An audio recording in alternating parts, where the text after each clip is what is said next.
Welcome to the Dynamic Duel Podcast, a weekly show where we review superhero films and debate the superiority between Marvel and DC by comparing their characters in stat-based battle simulations.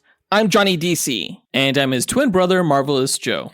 And in this episode, we are reviewing DC's latest theatrical release, The Flash. Was it the greatest superhero movie of all time like James Gunn said it would be? And Tom Cruise. Don't forget Tom Cruise. No, the answer is no. But it was still really good. Of course, we'll talk all about it later on in this episode. Before that, we're going to break down the comic book movie news from this past week, including the news that Andy Muschietti, the director of The Flash, has been tapped to direct Batman Brave and the Bold.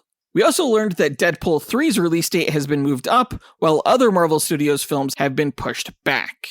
As always, we list our segment times in our episode description, so feel free to check out the show notes if you want to skip ahead to a particular topic. And those of you who have listened to our recent episodes will know that our duel simulator has become so advanced that it's gained sentience and has named itself the artificial life form for running extensive duels, just a rather very intelligent simulator 9000 or Alfred Jarvis 9000. He has a quick message for our listeners, so let's hear it.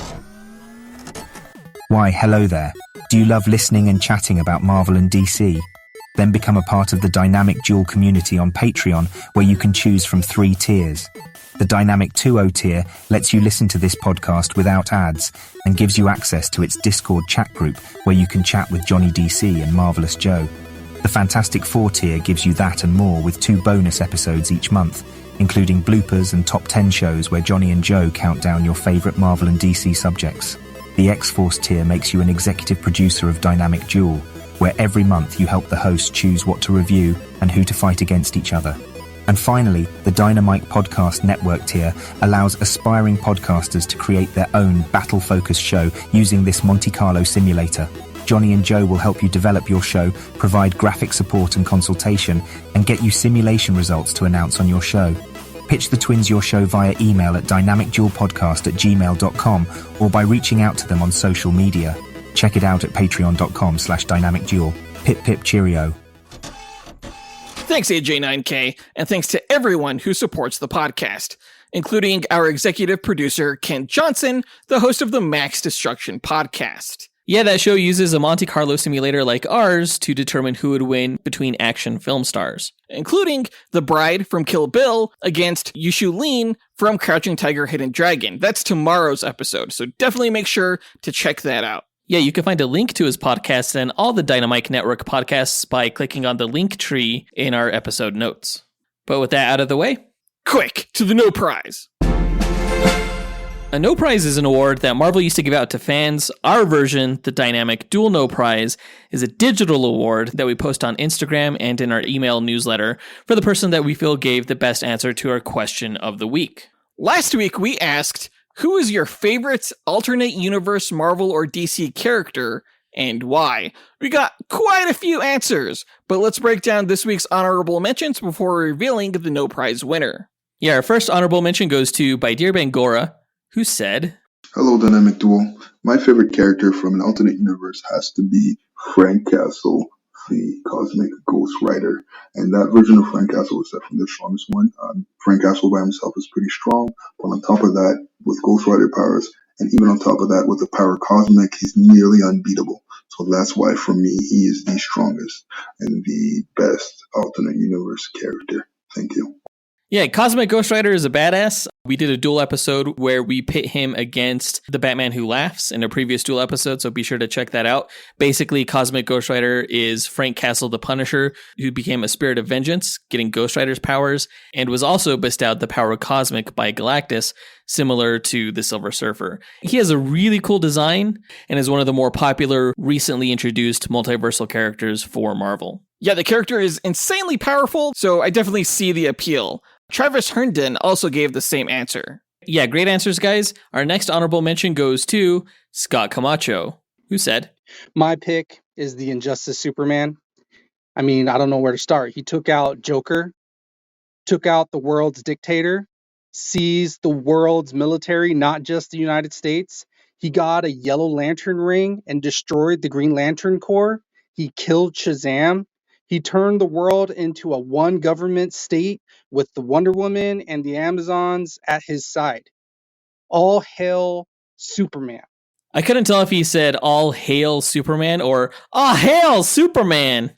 Either way, it's At the end appropriate. Injustice Superman, of course, comes from the Injustice video game, but there was also an insanely popular comic series that tied into that, where the character also kicked all kinds of ass. Yeah, we talked about Injustice Superman in our review of the Injustice animated adaptation of that comic book series. And yeah, the guy's freaking a force to begin with. It's basically Superman if he became an evil dick. Which is popular nowadays with shows like The Boys and Invincible. Or Brightburn. Yeah, exactly. Great answer, Scotty. Our next honorable mention goes to Lizzie Dyer Arney, who said, Hey, it's Lizzie. So my favorite AU character would have to be the Spider-Woman of verse 65. That's Gwen Stacy, aka Spider-Gwen. So as we know, the death of Gwen Stacy is such an important part of comics history, but I can't go into that right now. In this universe, Gwen becomes a Spider-Woman and Peter ends up dying. It's such a great flipped story. She's hiding from her father, who's a police captain. There's so much I could say, but I really can't. Have a good day. Yeah, Gwen Stacy, Spider-Woman, aka Spider-Gwen, is a fantastic character, really made popular and brought into the forefront in the Spider-Verse films. But, she was popular in the comics before that. Her story is definitely a great riff on the traditional Spider-Man tragedy where she died after being thrown off of, I think it was the Brooklyn Bridge by the Green Goblin. It was definitely the moment in Spider-Man comics where Peter Parker really graduated from being kind of like this boy superhero into a man superhero. And in the Spider-Gwen comics, it was in fact Peter that died after becoming a version of the Lizard. Now, is her name Spider-Gwen, or is it like Ghost Spider? Spider-Woman? What is it? Spider-Woman, although in the Marvel Rising cartoons, I believe it's Ghost Spider, but she's affectionately referred to as Spider-Gwen. Okay. Well, great answer, Lizzie. We want to give a quick shout out to Brandon Estergard, Christopher Minotti, Ezra Garcia, and Ken Johnson for taking the time to visit our website and record your no prize answer. Yeah, we'll be including your answers on our Discord chat server for further discussion. But the winner of this week's no prize is Ed Jones, who said, What's up, guys? This is Ed Jones, a long-time listener, first-time caller. I do believe that my favorite alternate character would have to be Static from the Static Shock cartoon that came on WDB earlier in like the early 2000s. He is my favorite character because he was just so goddamn hip and so cool. He was so dope that he made me start picking up comics, and he still makes me like it. Anyways, that's my favorite character. Hope you guys have a dope day. Yeah, I haven't read too many comics with Static Shock, but I do remember watching the TV show, which was really cool. Yeah, we recently talked about the Static Shock series when we counted down our top favorite Marvel and DC cartoon theme songs over on Patreon. Definitely listen to that, guys. But I thought actually Static was part of the mainstream DC universe. He's part of the Milestone universe, which I guess you could say has been absorbed into DC proper. We're way past due to do a dual episode with him. We've got to do that sooner rather than later. I'm really excited to collaborate with the executive producers to find out who would be a good match for him. But great answer, Ed Jones. Congrats, you win this week's No Prize. If you, the listener, want a shot at winning your own No Prize, stay tuned to later on this episode when we'll be asking another question of the week. And now that that's done, on to the news.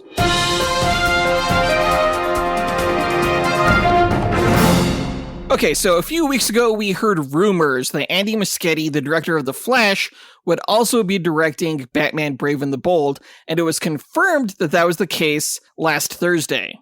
It's been said that this movie is going to be based on the series authored by Grant Morrison, which of course features Damian Wayne, Bruce Wayne's son, as the titular Robin. Andy Muschietti's sister, Barbara Muschietti, is his producing partner, and she will also produce the film just as she did The Flash.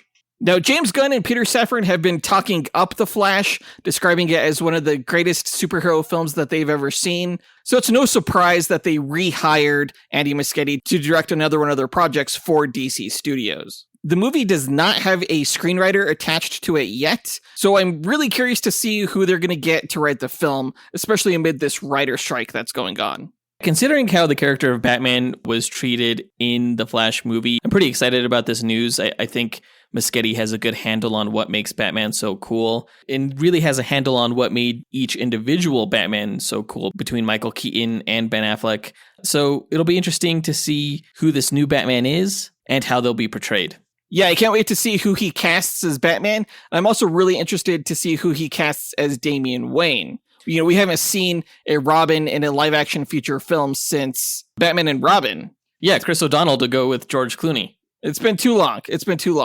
Wouldn't it be cool if they brought those two back? Shut the fuck up. I seriously doubt that's going to happen. But speaking of casting for Batman Brave and the Bold, that brings us to this week's question of the week. Who would you cast as Batman and Robin in Batman Brave and the Bold? Record your answer at dynamicduel.com by clicking on the red microphone button in the bottom right-hand corner of the screen, which will prompt you to leave us a voicemail. Your message could be up to 30 seconds long, and don't forget to leave your name in case we include you on the podcast. We'll pick our favorite answer and award that person a Dynamic Duel No Prize that we'll post to Instagram and our email newsletter. Be sure to answer before June 24th.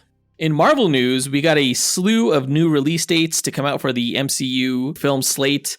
I think largely due in part to the writer's strike that's currently going on. I think some projects have gotten stalled, whereas others seem to be in good shape and so are better suited to come out earlier. While there are several Marvel films in production right now, including Deadpool 3 and Captain America Brave New World, but it looks like Deadpool 3 is actually on better track. So to start off the release date changes, Deadpool 3 has been shifted from November 8th, 2024 to May 3rd, 2024. So it's going to kick off the summer movie season next year, which is awesome news. I actually, out of all of the upcoming Marvel Studios films that have been announced, I'm really looking forward to seeing how the Deadpool movie will kind of put an end to the Foxman universe and dovetail into the MCU. If it does that, at the very least, it'll be nice to have a Deadpool Wolverine team-up movie. I mean, same. Of all of the Marvel releases that are coming up, I'm really, really curious about this Deadpool 3 film. I really hope it is what it's rumored to be, which is Deadpool kills the Fox universe. Yeah, we'll see. That May 3rd, 2024 release date was initially owned by Captain America Brave New World, but that movie got moved from May a few months back to July 26, 2024. So it's going to come out in the middle of summer.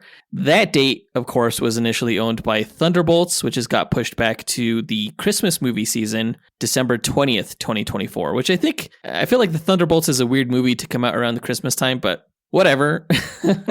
The next movie that got pushed back was Blade, which was originally going to come out in September of 2024. Now it's coming out Valentine's Day 2025. That one I'm kind of bummed about because I thought Blade would make for a good autumn type film, leading into the Halloween season and stuff. But instead it's coming out during the Valentine's Day season, which is kind of weird. Not really, man. It's been shown that horror films are more likely to get you laid than any other genre of film for like a date. Is that anecdotal or do you have science to back that up? No, that's science. I guess it's like the fear just like gets your blood racing. I buy that.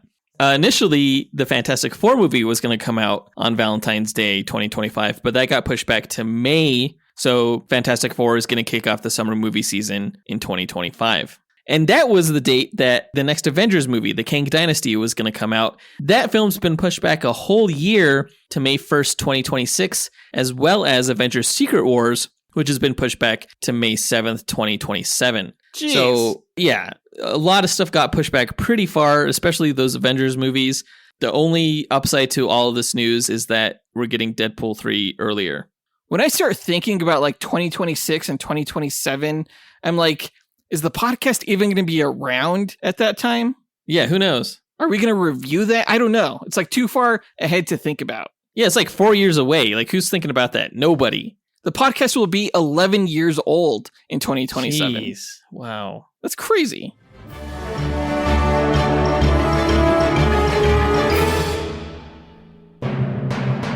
Well, I think that does it for all the news this week. Now let's move on to the main event of this episode when we review DC's latest theatrical film, The Flash.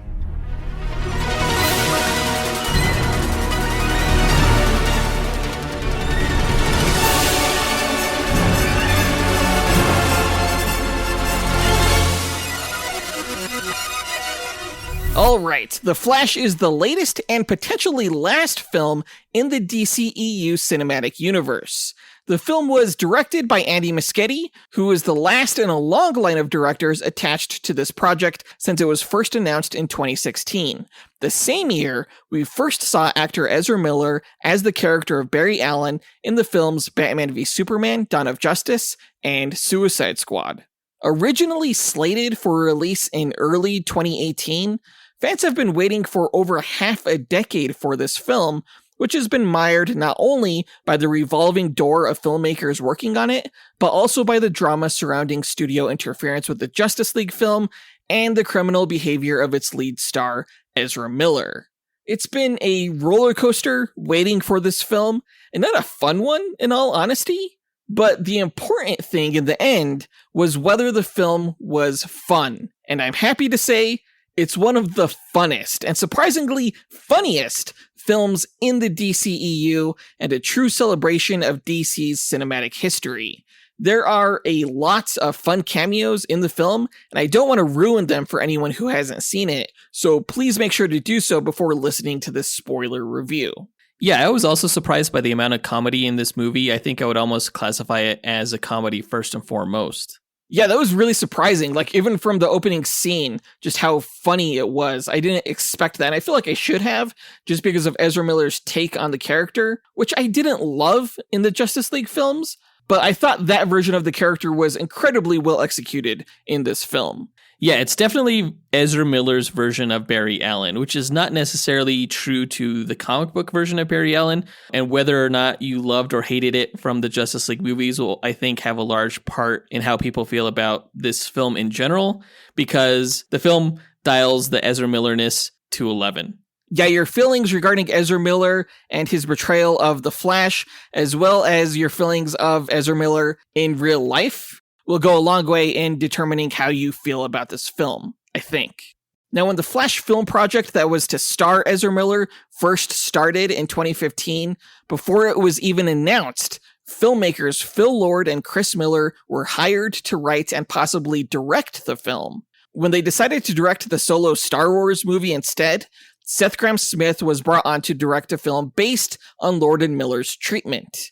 Grahame-Smith later left the project over creative differences, as did his successor, Rick Famuyiwa, and the directing duo John Francis Daley and Jonathan Goldstein. DC Films president at the time, Walter Hamada, ultimately gave the film to Andy Muschietti, who had previously directed the successful It films for Hamada. Christina Hodson did a page one rewrite, though it's rumored that Muschietti and Ezra Miller rewrote much of the film themselves.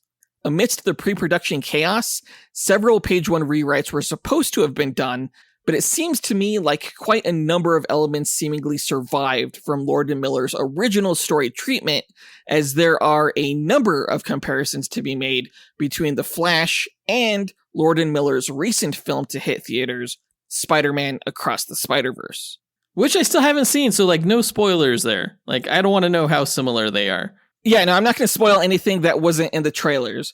Essentially, both films involve the main superhero character traveling to an alternate reality where they team up with variant versions of themselves, learn about inevitable canon events in the multiverse, and are ultimately faced with the decision whether to sacrifice one parent to save an entire world. You and I got the chance to see The Flash about a month ago, and I loved at that time when I first saw it how unique the film was. My heart did sink a bit when I saw Across the Spider-Verse because I knew most people would see that film before The Flash. But after seeing The Flash again, I think there's still quite a bit that makes it unique. And though I'm sure once you see Across the Spider-Verse, you'll insist it's the better film. And while you'll be wrong, you'll have to acknowledge that of the two films, The Flash is at least more accessible, particularly for audience members who grew up with George Reeves or Christopher Reeve as their Superman, or wore out the VHS tape on their copy of Batman 89 like we did. There are fewer characters to introduce audience members to in The Flash, and really fewer characters in general. You know, when it comes to movies, I'm not concerned about accessibility. I like my films to, be deep and That's experimental. What she said. No, I really can't wait to see Across the Spider-Verse. I'm honestly really curious to hear your thoughts once you do see it. Yeah. But back to The Flash. Not only are there fewer characters here, but there's fewer concepts as well. By this point, audiences have largely been introduced to the concept of the multiverse thanks to films and shows like Spider-Man No Way Home, Loki, Doctor Strange and the Multiverse of Madness, and the Spider-Verse films, even though Flash was originally set to come out before any of those. So what you're saying is DC is ripping off Marvel. No, I'm saying the opposite. I'm saying everyone knew what the Flash film was going to be and wanted to race to get there before it. Surprisingly, for a character about the fastest man alive, the film is very much like Barry Allen in that he is always late. Now, people of course look forward to the cameos in these multiverse films, but none of them go as far back or even can go as far back as The Flash, which is able to reach outside the boundaries of the DCEU to go back as far as the golden age of television in the 1950s to the adventures of Superman. Yeah, starring George Reeves. Exactly, yeah. And if George Reeves is our golden age Superman, then Christopher Reeve was our silver age, Nicolas Cage was our bronze age, or dark age, or whatever you want to call it. And we even get a glimpse of Henry Cavill in the film as our modern age Superman. And we get 4 Batmen: Ben Affleck, Michael Keaton, Adam West, and even George Clooney. The Flash film was an absolute love letter to the worlds that DC has established in its history on screen. And it was fucking miraculous to behold. Like, for real. Yeah, it seemed like they came to compete with films like Avengers Endgame, who was able to call on, 10 years of continuity with their own cinematic universe. But since Warner Brothers has produced and distributed all of DC's films, or at least owns the rights to them, yeah, DC can harken back even further than Marvel Studios can, because Marvel doesn't own all the rights to all their stuff from their history. Those cameos at the end were such a huge surprise, and the first time I saw it, I couldn't even believe what I was seeing. I did not expect it at all. I think to DC fans, those shoutouts are going to be everything. But to the casual moviegoer, I think they're largely going to be taken back by the lackluster special effects. That's honestly the one knock I have on the film, the special effects. When we saw the early screening of this, we knew it was an earlier cut of the film. We were told that. So I just assumed that the VFX weren't completed yet. But apparently they were. And filming wrapped over a year ago, so you'd think they'd have had plenty of time to polish the special effects to perfection. But instead, it looked like we got something from the PlayStation 3 era of video games. And not all of the special effects are bad, but the ones that are some of the worst I've seen in years, unfortunately. Like the time travel orb and surrounding carousel. What a brilliant way to depict time travel, but also what a painful to watch Uncanny Valley the final product turned out to be. The carousel thing was a unique concept with the time orb or whatever. Yeah. I thought it would have been cooler if it was more like a time tunnel, kind of like in the vein of the Willy Wonka chocolate boat ride, where you see the images flash in the tunnel kind of thing. I think that would have been a little bit more accessible concept-wise than this hamster ball that he was running in. That was weird. Well, it was kind of like a zoetrope kind of thing that they did with the carousel. Yeah. And also, because they did it that way, they were also able to make it shaped like a sphere, like a world, which I thought was great. So I definitely prefer what they did over a time tunnel. That said, it looked fugly. Seeing those spherical manifestations of timelines crash into each other kind of pissed me off, because really that's how incursions play out in Marvel's Secret Wars event, the one that came out in 2015. Really? And I think that's pretty similar to how things are going to be depicted in the upcoming Avengers Secret Wars film. Well, not anymore. Don't know what to tell you. Yeah, I think DC was trying to beat Marvel to the punch. Although, to be fair, DC did have the Crisis on Infinite Earths story that came out, back in the, 80s? Which I think depicted things in a similar fashion. Exactly. It just harkens back to the George Perez artwork of the different Earths and the orrery of worlds representing the multiverse. So that was cool to see, but the rest of it, not so much. Andy Muschietti insists that everything was meant to look weird when Barry was running because textures and lighting would look different when you're moving near light speed. But I'm pretty sure they wouldn't look like that. And why would we even need to see things from Barry's point of view anyway? It was just a cheap cop-out. No, Andy Muschietti's just trying to cover his own ass. He's lying. That fool's lying big time. I agree.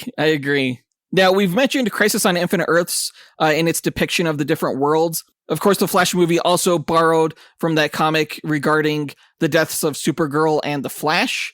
And it's definitely a nod to the Flash of Two Earths storyline in the comics, which is pretty fitting considering that storyline also introduced the multiverse concept in comics.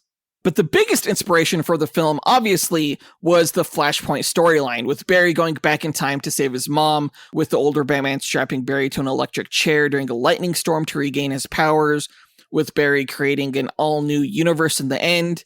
I was hesitant about them adapting Flashpoint because you really need an established universe to do it well, but the filmmakers were able to circumvent that and cheat a little bit by digging into DC's cinematic past, and they came up with a remarkably good adaptation of the source material. Yeah, while I never read the Flashpoint comic book series, because I'm a Marvel fan, I don't read DC, I did really enjoy the animated adaptation that DC put out almost a decade ago.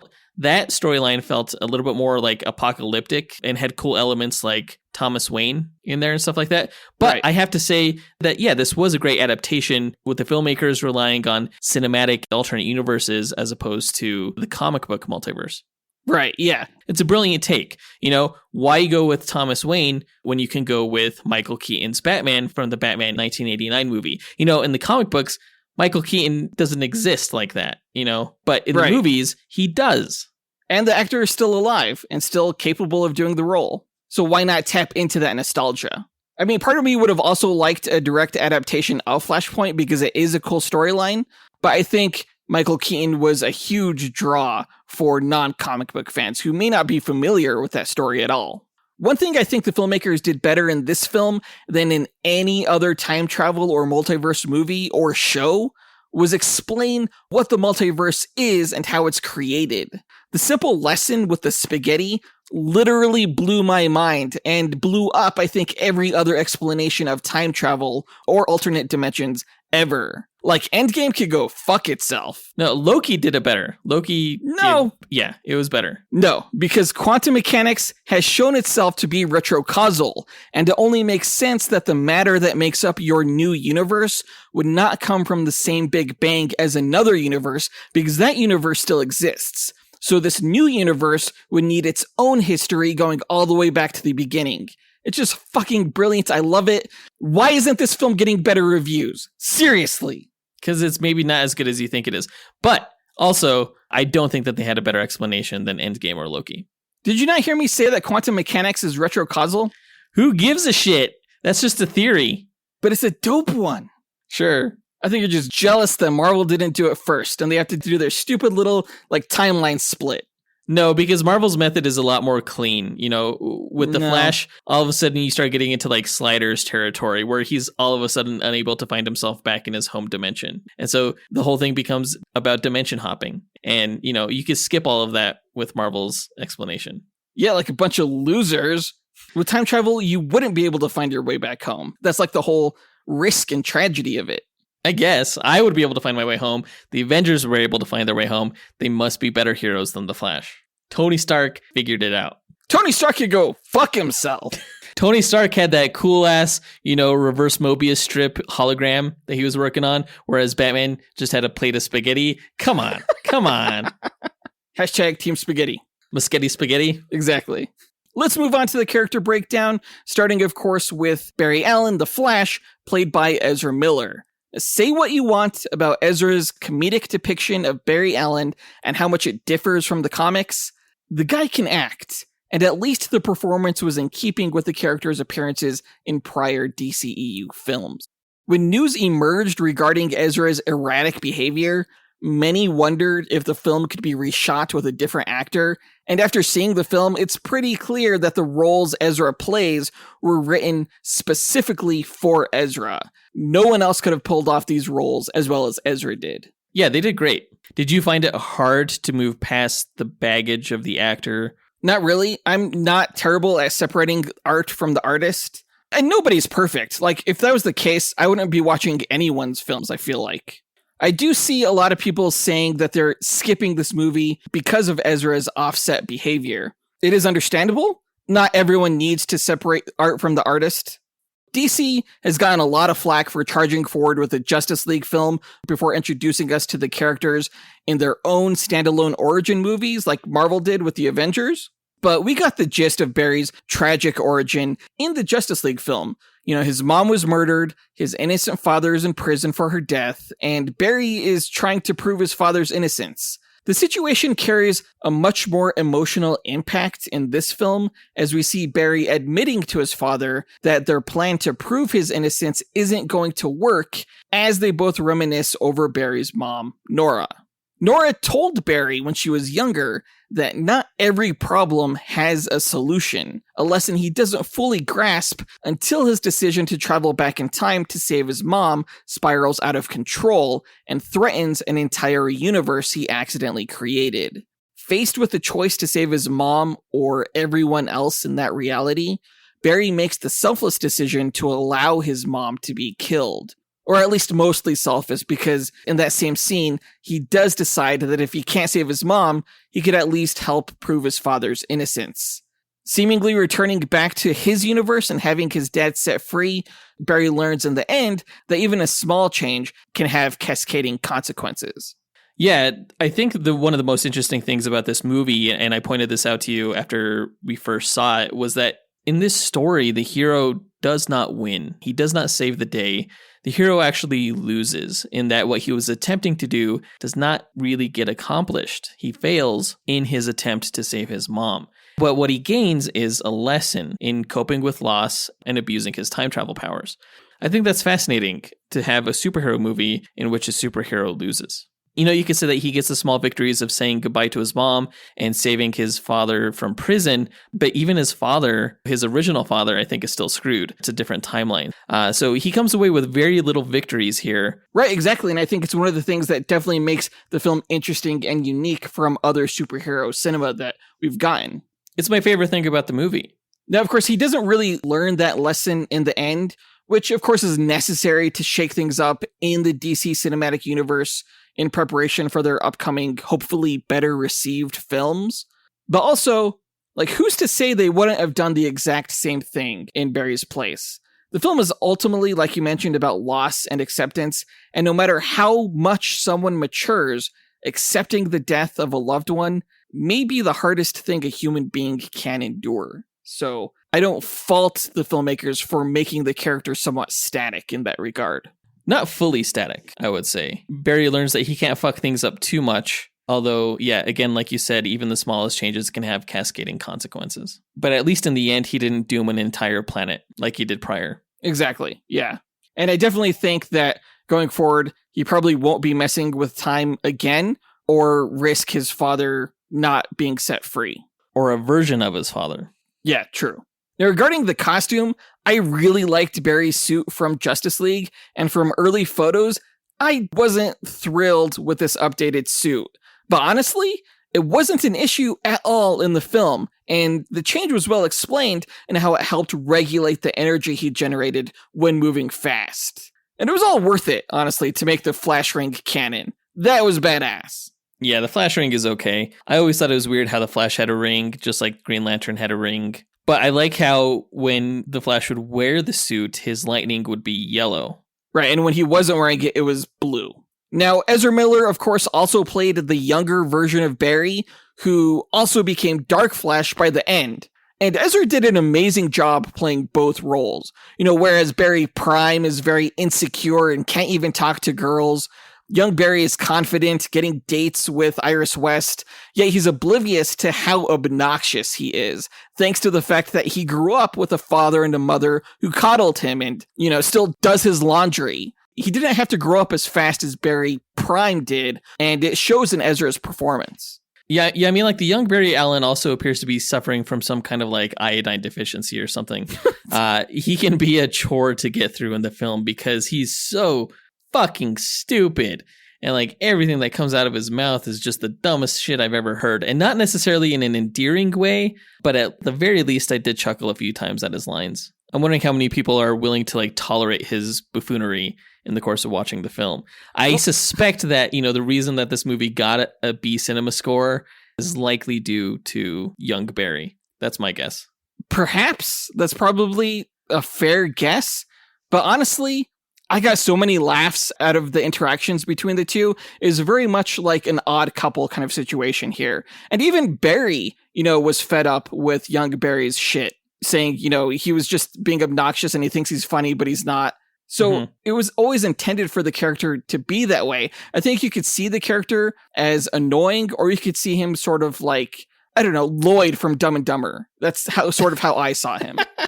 I enjoyed it. I was entertained. An interesting statement, considering how Dumb and Dumber is a vastly different film, or you would think would be a vastly different film than The Flash. And yet here we are, bringing Jim Carrey up in this review.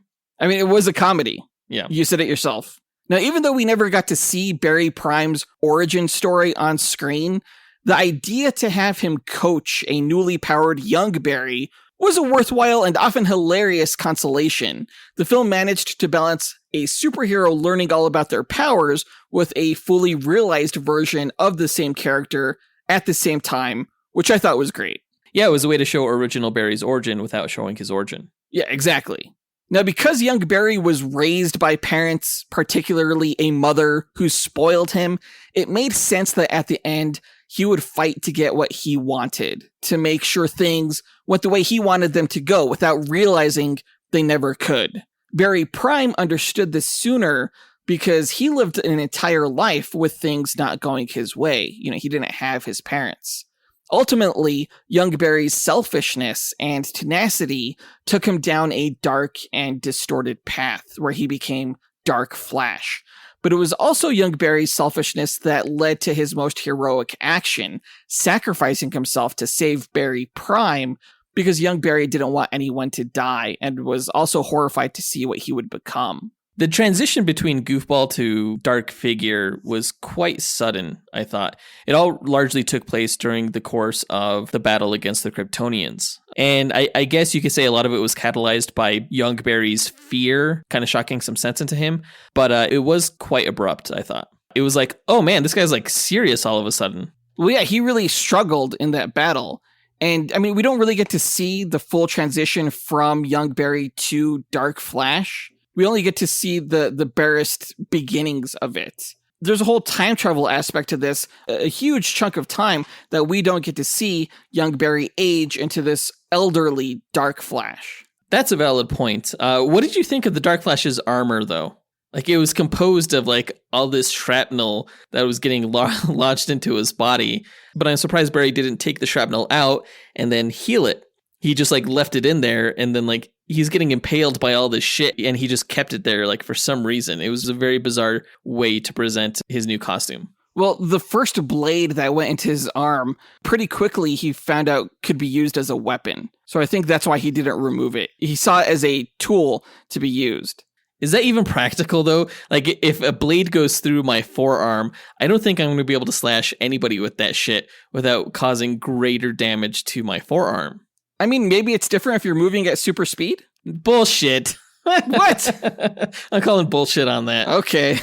I mean, there also was like this clear, like goopy crystalline stuff that appeared in the background when the Kryptonians were fighting the humans. I'm not sure if any of that got involved in his final look, but I was under the impression that it was. Now, Dark Flash's death is a paradox, much like Reverse Flash is in the comics. And while we don't get a lot of screen time with Dark Flash, young Barry serves as a point of conflict for Barry Prime through a majority of the film. So the movie never quite feels like it has a villain problem. In a way, the villain was there all along, and it was a fascinating approach to make the ultimate antagonist a creation and protege of the protagonist. Yeah, that's another thing that makes this film unique. You know, whether or not you like the film or love the film or think it's okay, I think you have to at least concede that the ideas of the hero losing, the ideas of the villain being the hero himself, and not really having a true standout villain is something different that we've never seen before in the superhero genre, really. And I think that's commendable. Totally, yeah, I agree. Moving on to old Batman / old Bruce Wayne. Michael Keaton's return as Batman was probably the biggest draw for a lot of moviegoers, as I've mentioned earlier. I will admit, though, that I was a little apprehensive that his involvement would overshadow the Flash in a Flash film, And that turned out not to be an issue, thankfully, though I see some people expressing disappointment in how relatively small his role turned out to be. I thought it was fine. I thought he hit all of the major beats I wanted to see for the character, action and intellect-wise. Michael Keaton is still a badass, and it was great to see him back in the role. I liked his kind of like low-key, reserved take on the character. You know, he wasn't trying to steal scenes or stand out. He just simply did what had to be done for the purposes of the story, which limited the size of his role. But I loved seeing him. Yeah, this was very much less of a, you want to get nuts? Let's get nuts. And more of a, you want to get nuts? Let's get nuts. But it was still good. It was still badass. Yeah. Now, old Bruce Wayne in this film essentially acts as a Thomas Wayne surrogate from the Flashpoint storyline in the comics, though this film was able to add a cool multiversal spin on it for nostalgic effect, similar to what was done in Spider-Man No Way Home. We meet old Bruce Wayne retired in this decrepit mansion, clearly purposeless, as he explains that Gotham no longer needs Batman. When Barry reveals that he also lost his parents, it spurs Bruce to don the cowl once again to help Barry and save the world from the alien threat.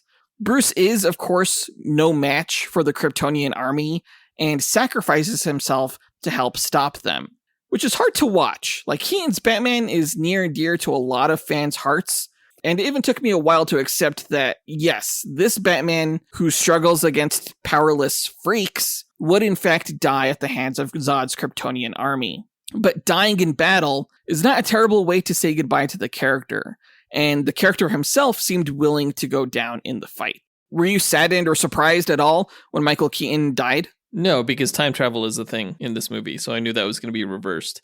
That being said, it's not necessarily time travel so much as like universe creation. So in reality, multiple versions of Michael Keaton's Batman died multiple ways. That's right. That's true.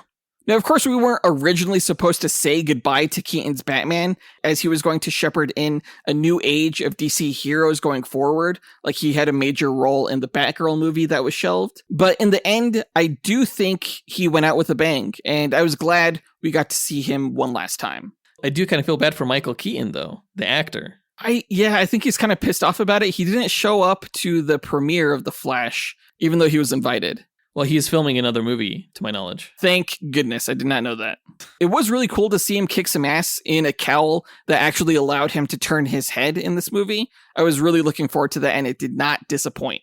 Moving on to Supergirl, aka Kara Zor-El. She was played by Sasha Calle. We get very little screen time with her. A lot of her best stuff was actually spoiled by the trailers, I felt.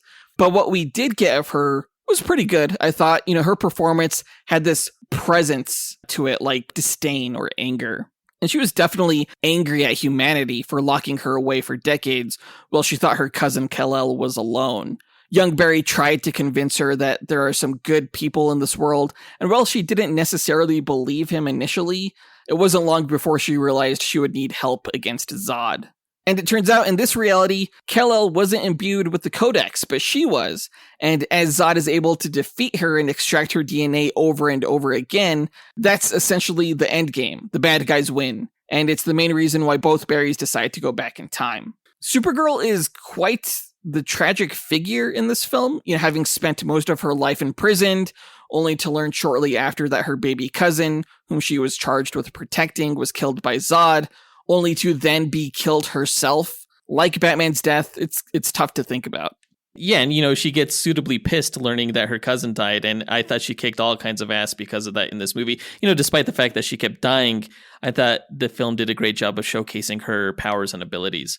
I wonder if we're going to see Sasha Calle again as the character in the upcoming Supergirl film that James Gunn has slated for the DCU.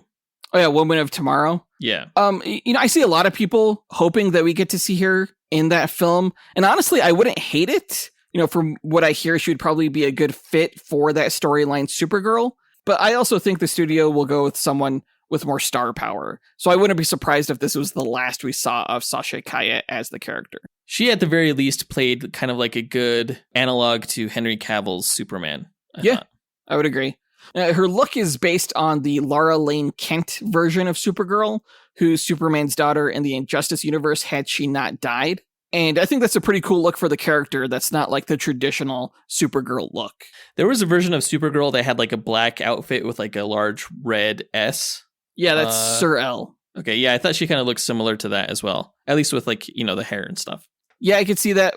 She's definitely based on Lara Lane Kent, though. But that does it for the character breakdown. Let's move into the story highlights.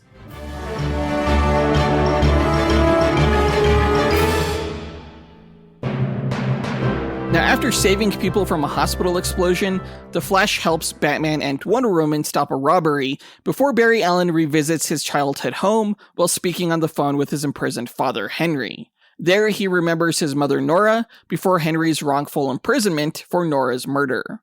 Overcome by his emotions, Barry accidentally travels back in time to earlier in the day and informs Bruce Wayne about it.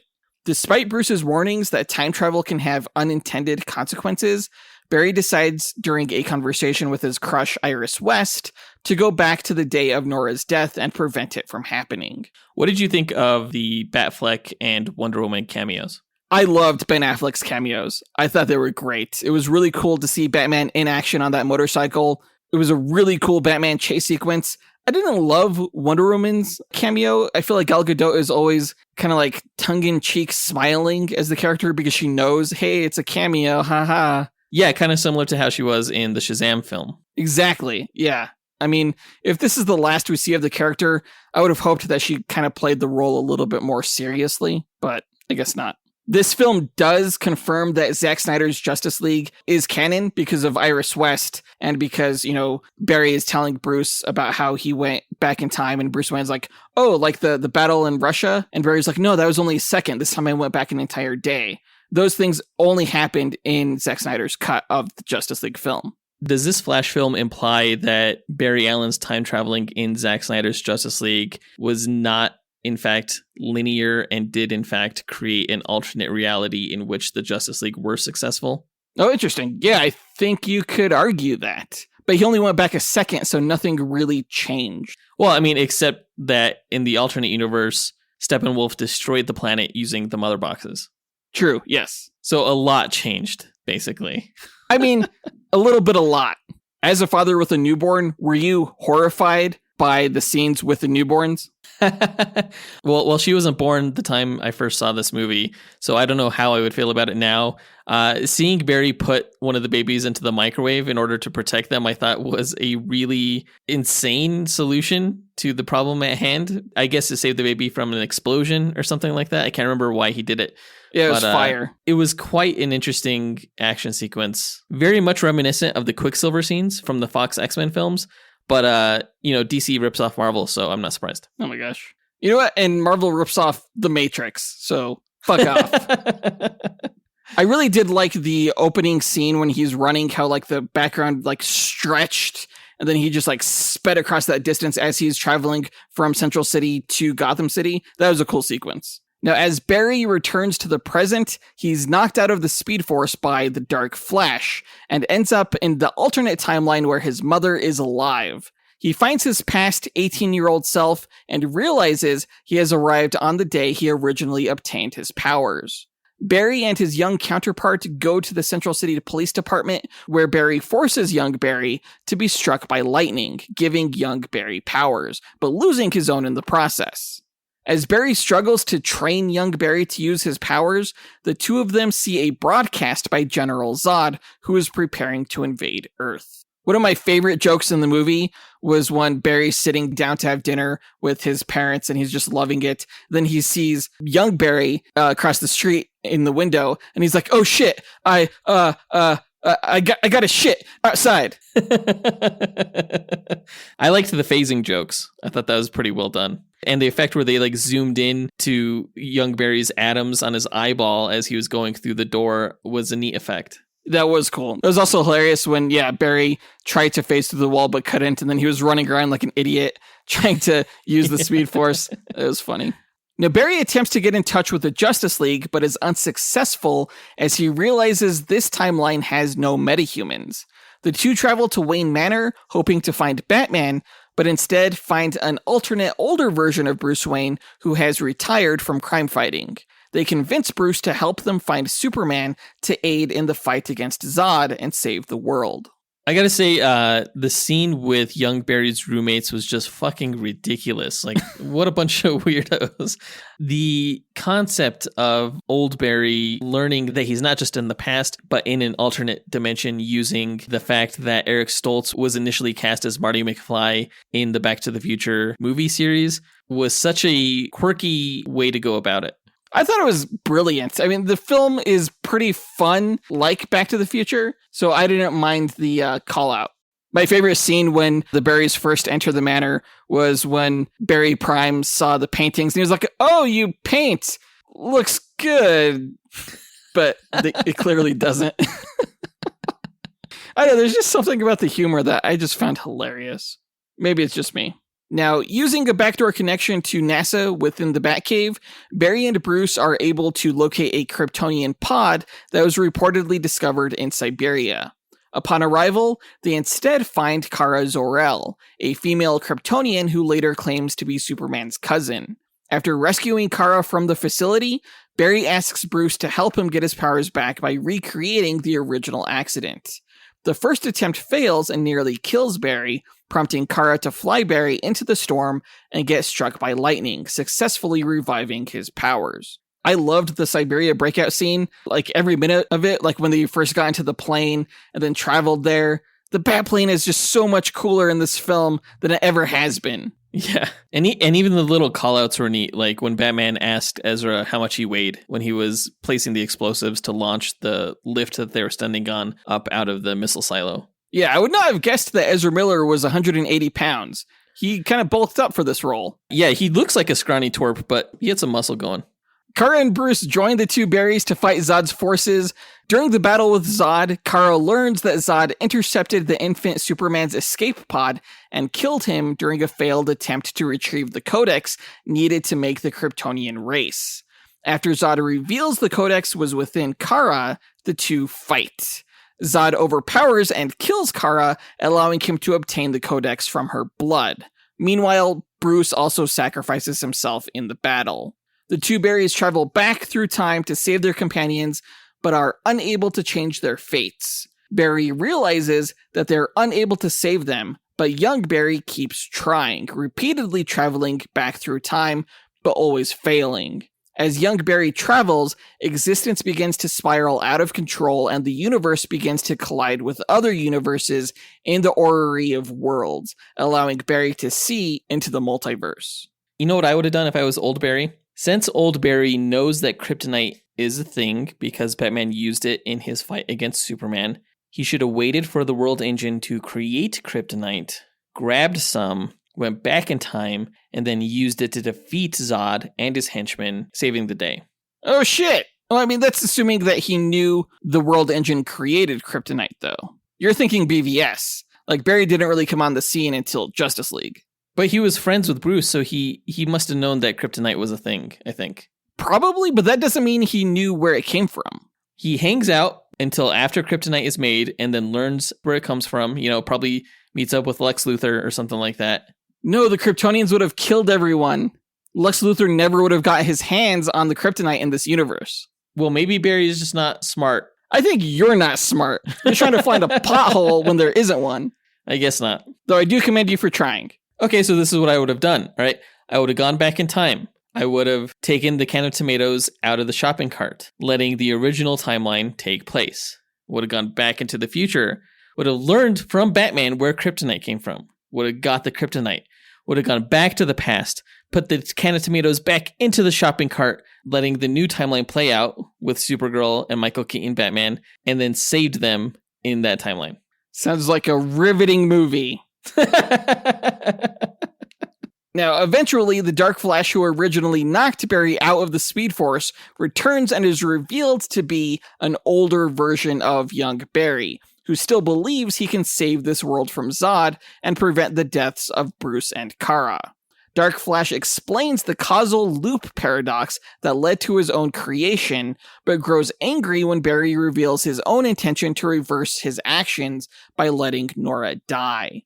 Enraged, Dark Flash attempts to kill Barry, but young Barry steps in the way, sacrificing himself to save Barry while also causing Dark Flash to disappear. So it seems like Dark Flash disappeared because he killed his younger self, thereby negating his existence. Yes. But wouldn't he have just created an alternate timeline in which his younger self died? Like, how was he able to affect his own personal past through his actions in that case? Well, they were in the time bubble, so things were a little bit different. You aren't creating new multiverses in the time bubble, you're creating them out of it. Sure, okay. Trust me. I know. What did you think of Nick Cage's Superman fighting against a giant spider? Like, it wasn't a spider, it was a Thanagarian snare beast.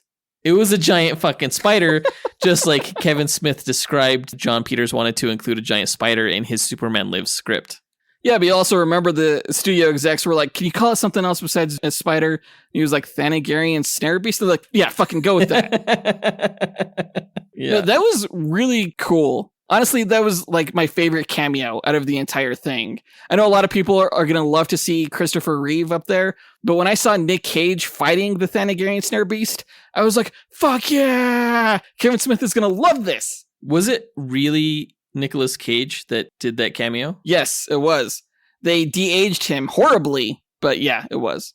Helen Slater's appearance took me by surprise too, considering that I don't believe Christopher Reeve was in the Supergirl movie. It's been a long time since I've seen the 80s Supergirl movie. But seeing that Superman and Supergirl stand side by side in that universe was actually pretty cool. Yeah, it was pretty heartwarming, honestly, because, you know, we know sadly that can never happen today. Superman wasn't in the Supergirl movie, but a photo of him was. So this is definitely the closest we'll ever get to seeing them together in live action. The Jay Garrick cameo was pretty cool too. Yeah, that was cool. I was not expecting that. Is it weird, though, that considering all these multiversal cameos, Ezra Miller himself did a cameo in the Arrowverse? Right, in the Flash. Earth story. With Grant Gustin. Yeah, so I guess the implication there was that Barry had done some additional time traveling wherein he ended up in a random universe with Grant Gustin as the Flash. Well, I mean, in the show at that time, the Crisis on Infinite Earths event was going on, so it was pretty wacky all over the place in terms of the multiverse and characters appearing where they shouldn't. So the two Flashes meeting up could still be considered part of the multiversal continuity. Yeah, I think so. And honestly, I still think that that's where Ezra Miller got the name The Flash, was from Grant Gustin's version of The Flash. Interesting. Back to the movie. In the aftermath of the Dark Flash disappearing, Barry undoes the changes he made to the timeline and comes to terms with his mother's death. However, he makes one minor change in the past, which creates new evidence, seemingly in the present day, that proves Henry's innocence. After helping to exonerate Henry, Barry is contacted by Bruce Wayne, whose appearance has again been altered as a result of Barry's timeline change. And of course, this is George Clooney's version. The scene where he says goodbye to his mom was very heartfelt. I thought it was really well done by Ezra Miller. I wasn't expecting so much emotion to come out of this movie, but the film has some real heart to it. Yeah, his mom just seemed like such a good person to like care for this complete stranger, you know? Yeah. And that just kind of made it all the more heartbreaking, and that she maybe kind of realized that this guy looks like her son, and it actually was. And this is the last time they're going to see each other. Now, when we saw the early screening, the film stopped right when Ezra Miller said, "Who the fuck is this?" Which I thought was a great ending. It was a fantastic ending. And you mentioned to me that you almost kind of wish the final cut would have ended there. And I don't disagree with you. I think that probably would have been a stronger ending. But part of me also feels like the George Clooney cameo was just also fucking awesome.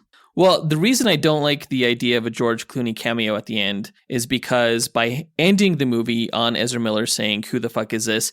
it creates anticipation in the audience as to who this new Bruce Wayne could be leading into the Brave and the Bold movie in the upcoming DCU. So it would make it feel more like the movie ended in James Gunn's DCU. But by having George Clooney at the end, just as a gag, we know now that likely this movie does not end or connect anyway to the upcoming DCU.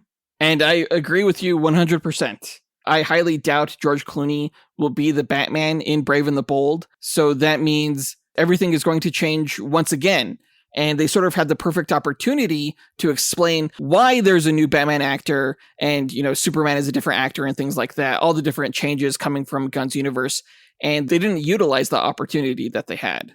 Unless, of course, like I said earlier, they bring back Chris O'Donnell to be Robin and we have a George Clooney, Chris O'Donnell, Brave and the Bold movie. They should do that. Shut the fuck up.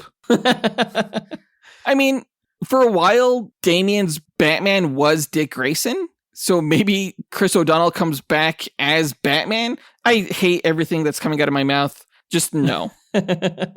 In a post-credits scene, Barry tells a drunken Arthur Curry about his experiences traveling the multiverse.